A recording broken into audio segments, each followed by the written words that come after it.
Fala galera, Conexão Gonçalense mais uma vez na área, aquele bate-papo com quem inspira a nossa cidade. Já curte, compartilha, se inscreve no canal e vamos para a entrevista.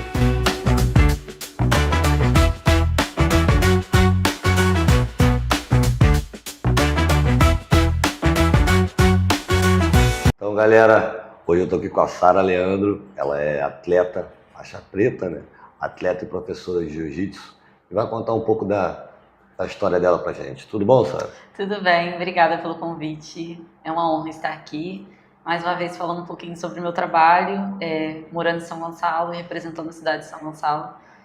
Fico muito feliz por ser referência como uma mulher faixa preta, levando a arte marcial aí para nossa cidade e para outros lugares também.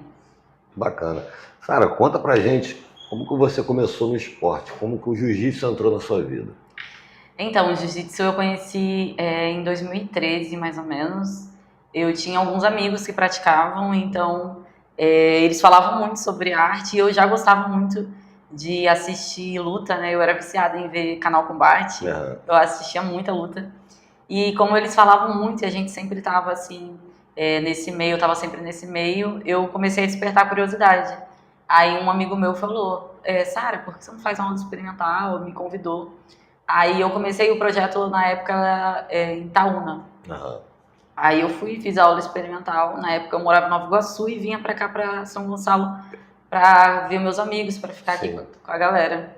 Aí acabou que eu comecei a fazer aula nesse projeto e eu dormia aqui às vezes e depois voltava pra casa e ficou essa trajetória um pouco pesada pra mim. Aí acabou que eu tive que vir pra São Gonçalo de vez, porque lá eu não tive acesso ao jiu-jitsu. E eu comecei, depois eu começava a treinar 2 vezes por dia. Eu comecei bem empenhada mesmo, porque eu sempre fui da área do esporte, assim. Teve uma época que eu andava de skate, outra eu jogava futebol. Sempre ativa, né? Sempre ativa, sempre foi minha área, assim. Aí acabou que eu me encontrei no jiu-jitsu. Na época eu tinha 23 anos, eu tinha acabado de completar 23.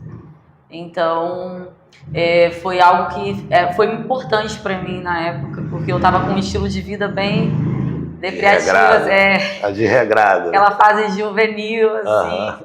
Então, eu acabei começando a me disciplinar bastante. As saideiras que eu tinha na época, Cantareira, Pedra do Sal, eu acabei cortando, né? Por conta da disciplina no jiu-jitsu. E foi isso. A partir daí, minha conexão foi imensa e eu não parei mais. E aí, foi o seu início da trajetória do jiu-jitsu, né? Então você já mudou seu lifestyle para poder atender as demandas de treinar o jiu-jitsu. E como é que foi essa transição aí? Você saiu, né, de uma vida, digamos assim, noturna normal, boêmia, né? Boêmia, né? Para uma vida de atleta. Eu comecei a tirar aos poucos, né? Porque você não pode ser muito... esqueci a palavra. Pode cortar assim de uma vez né? só, né? E foi aos poucos, assim, e eu comecei a sentir muita diferença para dormir. Eu tinha muita problema com alimentação, eu me alimentava muito mal. Aí eu comecei a colocar na balança, bom, se eu dormir tarde hoje, amanhã eu vou chegar mal no treino, aí eu vou dormir mais cedo, não vou sair. Outra coisa também, eu tenho que me alimentar melhor, porque senão eu não vou ter energia pro treino. Eu comecei a colocar as coisas que fazem a diferença no esporte. Mudou de fato, né? Sua rotina toda. Aí eu comecei a andar mais com a galera do jiu-jitsu, porque isso influencia bastante. Sim, com certeza. Suas companhias que acompanham realmente seu estilo de vida. Sim. Então, a galera do jiu-jitsu começou a ser parte da minha rotina. Eu comecei a estar mais com pessoas diferentes. Aí entrou o campeonato, que foi uma das minhas paixões também. E qual foi o primeiro campeonato que você participou, você lembra? Eu lembro, na época foi no Tamoio, quando o Tamoio estava ativo. Eu lembro que era um amistoso. Aí o meu professor falou, eu acho que eu tinha 6 meses. Só com 6 meses de treinamento, né? 6 meses ou um pouquinho mais. Aí, como eu era muito dedicada, aí surgiu essa oportunidade, eu fui. Aí, chegando lá, não tinha menina do meu peso. Como era um amistoso, não era um campeonato, é um pouquinho diferente. Aí era um pouco mais, a estrutura um pouco mais bagunçadinha, assim. Mas foi ótimo, eu cheguei lá, lutei com uma menina... Já deu uma ideia do que é uma competição, né? A professora falou, não tem ninguém categoria, mas tem uma menina aí que ela 10 quilos a mais que você vai... 10 quilos? E na época eu era muito magrinha, eu sempre fui magrinha, mas na época eu deveria ter uns 40 e poucos quilos. Caralho. Aí eu peguei, não, eu vou. Aí eu fui, acabei perdendo por 3 pontos, que pra mim foi um grande alívio, porque ela era muito forte. Eu na hora eu falei, meu Deus, o que eu tô fazendo aqui? Mas foi legal, foi interessante, foi... Experiência válida, né? Que destravou aí o meu mental para as competições. Sim. E dali pra frente você não parou mais de competir? Não parei mais. Eu tive a oportunidade de conhecer meu esposo, ele treinava na época lá no projeto, ele era faixa marrom. Uhum. Então, eu tinha muita dificuldade, assim, sabe? Eu sempre tive muita dificuldade de progredir, porque meu processamento era lento. Aí ele começou a me dar aula, assim... Foi te destravando, né? E com isso eu fui começando a competir mais, começando a ganhar. As aulas dele me ajudaram muito na época, porque eu tinha essa exclusividade, e no tatame com todo mundo no projeto, como era muita gente, eu ficava muito tímida. Uhum. Eu, na época, era bem tímida, não conseguia desenvolver a voz, eu ficava bem caladinha. Então, as pessoas me olhando, eu ficava travada, entendeu? Entendi. Aí errava os movimentos. Ficava ali, aí ficava nervosa. Dá esse friozinho na barriga até hoje, na hora de competir? Não, o frio na barriga na hora de competir ele é normal. Para todo atleta. Sim. Mas eu acredito que o que ajuda muito é a sua preparação, que diferencia. Quanto menos preparada você tiver em aspecto físico, técnico, total, mais insegura você vai ficar. Sim. Hoje em dia eu entro na competição com vontade de terminar e finalizar, melhor, entendeu? Dar o meu melhor. Mas quando no começo, quando eu era insegura, quando eu me sentia, quando eu estava muito bem preparada, eu chegava na beira do tatame e falava, meu Deus, me ajuda, eu quero sair daqui. Eu ficava desesperada por conta da falta de preparação. Né? Então, até falando nisso, como é que é a sua preparação para cada torneio? Conta um pouco pra gente. Você tem alguma regras que você segue meses antes, alimentação, tudo, treinos, tem algo do tipo que seja específico para cada competição? Então, normalmente eu faço, tem tudo alinhado, né? Preparação física, eu tenho um preparador físico, ele me ajuda com a planilha, né? A gente chama de planejamento, né? Que ele faz dentro do que eu preciso. Então, na época, treino de força, e depois vai chegando perto dos campeonatos, ele vai alterando a planilha. Uhum. Eu tenho acompanhamento também do endócrino, que é importante você saber a sua parte hormonal para você ter uma boa performance. Sim. Então tudo tem que estar conciliado. Aí a minha alimentação também tem que estar conciliada, porque a gente que luta com o kimono, chegando na competição, a gente precisa bater o peso com o kimono. Aí você tem uma dieta especial para bater o peso também? Sim. Eu tenho muita facilidade para perder peso, então eu não me preocupo muito assim na parte de o que eu preciso comer, porque eu bato o peso normalmente. Mas assim, precisa ficar de olho, né? Porque pode acontecer também em períodos hormonais da mulher, sim. a gente ter esse distúrbio. Mas normalmente a nutricionista ela passa um planejamento para chegar com energia, para ter uma performance boa na luta, porque não é qualquer coisa que você come que vai te dar energia. Exatamente. Então tem todo esse planejamento. Então a parte hormonal, a parte da alimentação, a parte física e a parte técnica que eu faço no tatame com os meus colegas de treino e meu professor. Bacana. E o lado professora? Conta um pouco pra gente desse lado da aula de jiu-jitsu pro pessoal. Eu particularmente sou apaixonada por dar aula. Eu dou aula assim com a ajuda do meu professor desde da faixa azul, né? Porque quando você é menos graduada, você tem que ter o auxílio do faixa preta no tatame. Sim. Então, desde a faixa azul eu já tive essa experiência. E desde lá eu já comecei a desenvolver a paixão por dar aula, assim. Eu praticamente, quando chega um iniciante, as pessoas têm uma trava. Iniciante dá trabalho, porque você tem que focar no básico, né? Você tem que ter uma didática muito específica para ele entender o que você está falando. Paciência também, né? Eu já vejo o iniciante, eu já quero abraçar, porque eu tive isso no meu começo, entendeu? Então, eu gosto de devolver. Sabe qual a importância que tem, né? De ter uma professora ali se dedicando de fato para te ensinar, né? Então, dar aula para mim é sucesso, eu amo muito, faço com gosto. Bacana. E você comentou comigo aí que você tem um projeto também de defesa pessoal para as mulheres. Então, eu estava com a turma feminina até ano passado, eu dei uma pausa por conta dos horários, e eu já até anunciei que eu vou voltar nas terças e na quinta-feira com um novo horário para turma exclusiva para mulheres com defesa pessoal. Eu foco muito em defesa pessoal porque o momento pede isso, entendeu? Sim. Nós mulheres precisamos estar confiantes e capacitadas para viver em sociedade, porque infelizmente a defesa pessoal poderia ser para um lazer ou só para a gente treinar no dia a dia, mas ela é para necessidade. Ela se faz necessária, né? Exatamente. Infelizmente, pela sociedade violenta, principalmente para as mulheres que a gente vive, se faz necessária de fato. Muito bacana essa iniciativa sua de criar essa aula de defesa pessoal. E vamos falar da última competição que você participou? Sim. Conta pra gente aí como é que foi aí, aonde foi, conta tudo pra gente aí.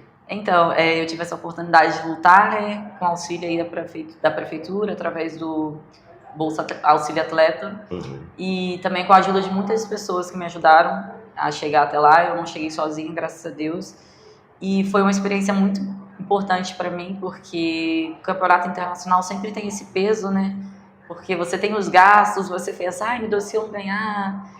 Mas, enfim, graças a Deus eu cheguei lá sem esse peso, eu cheguei muito bem preparada, com a minha equipe que me ajudou, me auxiliou.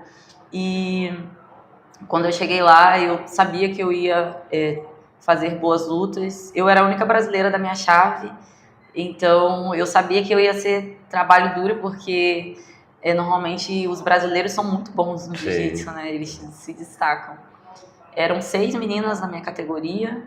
Eu teria que fazer 3 lutas para ser campeã. Então, para fazer 3 lutas, você precisa estar bem preparada fisicamente. Sim. É uma atrás da outra, né? Ainda mais que o tempo lá é diferente. Lá estava muito frio pra gente, entendeu? Foi aonde? Em Lisboa, foi em Portugal, Lisboa. Então, eu cheguei lá tranquila, não senti a questão da temperatura, que eu pensei que fosse sentir, né? E no dia eu também estava bem tranquila, graças a Deus. Eu fiz 3 lutas, eu ganhei 2 e perdi na final. Perdi para uma menina que era muito dura, mas foi um erro técnico, né, que me custou aí, mas graças a Deus eu me senti vitoriosa. A primeira luta eu ganhei por ponto, para uma menina que eu já tinha lutado aqui no Brasil. Ela é... Ai, esqueci o país dela, meu Deus. Qual o país dela? Esqueci, Porto Rico. Porto-riquenha? É Porto Rico? Sei lá, acho que esqueci. E a outra era, acho que inglesa. E a última foi uma australiana. Então a primeira eu ganhei por pontos. A segunda eu ganhei finalizando na minha especialidade, que é a chave de pé, que eu amo. E a última eu fui finalizada, infelizmente. Mas eu me senti muito bem, fiquei feliz, porque, como eu falei, é um campeonato bem difícil, tem peso, porque faz parte do Grand Slam, que a gente chama, que é o europeu, brasileiro, PAN, mundial, acho que é isso. Então, como teve essa oportunidade internacional, eu fiquei feliz pelo título de segundo lugar. Claro que eu queria o primeiro, né? Mas foi o que Deus me proporcionou e eu fui muito grata. Mas foi a primeira vez que você competiu o europeu? Foi a primeira vez, porque o europeu normalmente é na Europa. Sim, sim. As meninas até ano retrasado tinham ido para Paris, quando foi. Aí eu não quis ir na época, não vou não. Aí eu falei, não, esse ano eu vou porque eu tô me sentindo preparada. Foi, no primeiro já ficou no pódio, lá no segundo lugar. Foi bem demais. Sim, nossa, fiquei muito feliz. E era a classificatória para o Mundial? Como é que é? Então, não, eu faço parte do ranking. Entendi. E esse ranking é importante, porque como eu falei para você, quando a gente vai pedir o auxílio, a gente precisa ter ranking. E ranking de 3 anos anteriores, para você conseguir fazer uma somatória, e eles fazem um cálculo de quanto vão repassar para você. Sim. Aí mesmo sendo ranking internacional, aí se eu for em mais algumas, já é um ranking importante para mim. Né? E qual é a importância aí do auxílio para você poder participar dessa competição? Qual foi a importância do auxílio? Então, através do auxílio eu tive esse destravamento, eu tive essa destrava de conseguir ir, porque eu falei, bom... Sem auxílio você não iria. Porque grande parte assim, do valor, uma parte muito boa do valor, eu não conseguiria sem esse auxílio. Sim. Então, assim, é uma iniciativa muito boa. Claro que sempre pode haver melhorias, entendeu? Em questão de regulamentação. Sim. Eu sei que houve algumas melhorias, desde que as meninas pediram da primeira vez. Eu não sei exatamente quanto tempo tem, mas essa foi a primeira vez que eu pedi e gostei muito. É um processo bem rigoroso, como eu falei, bem burocrático, mas eles têm muita razão, porque tem pessoas que acham que eu quero competir, eu vou lá pedir. Não, não é assim. Você precisa... Ser um atleta de fato, atleta. Não pode ser um atleta amador, tem que ser um atleta que realmente tá ali, tem uma bagagem, né? Tem uma disputa. E você precisa ter justo, ranking, né? Exatamente. Então, assim, é de suma importância para nós atletas esse auxílio. E quanto mais eles puderem melhorar... Quanto mais incentivo, melhor, né? Com certeza. São Gonçalo, a gente estava até conversando ali, ó. São Gonçalo é um celeiro, né? Tem muita gente. Diversos atletas de todas as categorias, de todas as modalidades. Então, quanto mais puder investir no esporte, melhor para a cidade e para a sua população. Né? Com certeza. Então, Sara, a gente está se encaminhando para o final desse bate-papo aqui. Como de costume, eu vou deixar aberto para você, se você quiser, dar uma palavra para as meninas que estão começando no esporte, que queiram seguir essa trajetória de atleta. Fique à vontade, o espaço é seu. Depois, no final, vou pedir para você deixar o seu @, também, para o pessoal poder te seguir. Tá bom? Eu queria falar principalmente para as mulheres. A gente está passando por um período muito complicado. Há uma difusão de violência contra a mulher nas plataformas. A gente tem visto isso todos os dias. É muito triste esse cenário e a gente precisa estar preparada. A gente precisa se sentir confiante, a gente precisa se sentir forte. E uma das possibilidades é a defesa pessoal. O jiu-jitsu, ele é uma ferramenta de transformação para a mulher, também para todo mundo, mas principalmente para a mulher em questão de defesa pessoal, devido à técnica que o jiu-jitsu proporciona em questão de defesa. Então, assim, se dê uma oportunidade de fazer uma aula experimental. Não estou falando especificamente comigo, mas o jiu-jitsu na cidade tem vários locais, vários polos como uma escola. Então procure uma aula de jiu-jitsu para você aprender defesa pessoal, principalmente se tiver uma turma feminina que possa te acolher ali de primeira, porque muita mulher tem bloqueio de iniciar o jiu-jitsu, porque tem bastante homem, mas sempre tem um caminho a você chegar e para você começar. Mas eu vou perder minha vaidade. Não vai perder sua vaidade. Eu sou super vaidosa, eu amo me maquiar, pinto unha, pinto cabelo, uso adereços, vou continuar sendo vaidosa mulher, mas tenho segurança, tenho confiança que eu estou preparada e eu também gostaria de ver mais mulheres preparadas e começando a fazer o jiu-jitsu. Esse é meu apelo para você, meninas, mulheres. Obrigado, Sara. Deixa seu @ aí pro pessoal seguir. Meu @ no Instagram é @SaraLDM_. Perfeito. Muito obrigado, Sara. Obrigada a vocês pelo convite. Com todo sucesso. Então é isso, galera. Conexão Gonçalense vai ficando por aqui. Curte, compartilha, se inscreve e até a próxima.